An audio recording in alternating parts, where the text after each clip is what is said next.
Francisca Nieto Blanco, Paquina, com l'anomenaven afectuosament els i les guerrilleres, nasqué en 1913 i va ser la xicoteta de 7 germans. En 1931, després de la mort de la seva mare, es sumí en una gran tristesa que només va poder superar amb el suport de les seues germanes. Paquina, com provenia d'una família conservadora, fou empresonada quan el seu marit Vicent fugí a Astúries, romanent a la presó de Ponferrada, actual Museu del Bierzo, en condicions penoses. Una vegada mort el seu marit, fou alliberada i així comença la seva col·laboració amb l'anomenada guerrilla del Pla, que feia costat als guerrillers i a les guerrilleres fugides a la muntanya. M'impliquí en la lluita antifranquista no per una cosa política, sinó per una cosa espiritual, un gest de lleialtat al meu marit molt jovenet quan va morir. Tenia 26 anys i era un idealista, conta en el llibre de Maciàs. En 1945 fou detinguda de nou després de trobar-se una carta seua en un cop de la Guàrdia Civil a la guerrilla del Pla de colombianos, sotmesa a un consell de guerra i condemnada a 3 anys de presó que va complir íntegrament i en els quals només va poder veure el seu fill de tant en tant.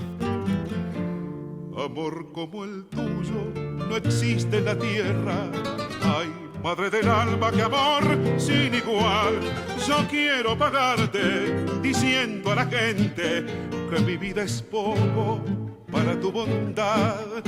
Pusiste en mi frente claveles de fuego con besos que nunca podré ya olvidar, y a cambio de aquello, cuando yo te canto, pa tus... En 1948 sortí de la presó i emigrà a Buenos Aires. Recorde que quan estàvem en el vaixell arribant al capità ens digué: els espanyols sou benvinguts a República Argentina, que les llàgrimes que han plorat a Espanya serveixen per a regar els nostres. El meu fill, Alberto del Progrés, amb 13 anys es va passar el viatge plorant mentre cantava la cançó de l'emigrant de Juanito Valderrama. Tengo que hacer un rosario con tu diente de marfil para que pueda besar. Francisca no va voler visitar Espanya fins a 10 anys després. Si bé va tornar a l'Argentina, on el seu fill va morir amb tan sols 46 anys, romanent allí fins a la seva jubilació. Va morir a Ponferrada en 2012 en la residència de Flores de Sil, on passà l'última etapa de la seva vida.